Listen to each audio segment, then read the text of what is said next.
Hello everyone, সকাল সকাল স্নান টান করে একদম রেডি হয়ে নিয়েছি। আর এদিকে দেখো মা গোপালকে মানে সব গোপালদের, এদিকে গোপাল আমার সন্দেশ, আর সন্দেশের পাশে বসে আছে আমার সন্দেশের বন্ধু, নতুন এসছে আমার বাড়িতে ঘুরতে।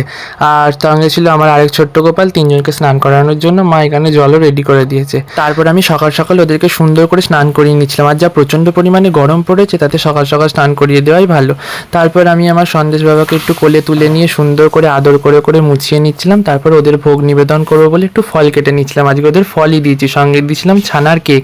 আর এই দেখো গোপালকে সুন্দর মানে আমার সন্দেশকে মিষ্টি লাগছে, আজকে একটা গোলাপি রঙের জামা পরিয়ে দিয়েছিলাম আর দারুণ লাগছে। তারপর আমি বাকি ঠাকুর মানে আমার রাধা গোবিন্দ, মা লক্ষ্মী, ভবতারিণী মা, বড় মা, শিবশম্ভু সবাইকে সুন্দর করে ফুল দিয়ে সাজিয়ে দিলাম। তারপর ফল ভোগগুলো ওদের সামনে নিবেদন করে দিচ্ছিলাম। তো এইভাবে আজকে সকালবেলাটা ওদের সঙ্গে কাটাচ্ছিলাম। তারপর বিকেল হতে না হতে একটু ছাদে চলে গেছিলাম। আর আজকের আকাশটা দেখে মনে হচ্ছে আর বেশি দিন হাতে নেই, পুজো চলে এসছে আর সুন্দর রামধনু উঠেছিল। তো আজকের মতো ব্লগে এইটুকুনি, দেখা হচ্ছে নেক্সট ব্লগে। Bye bye.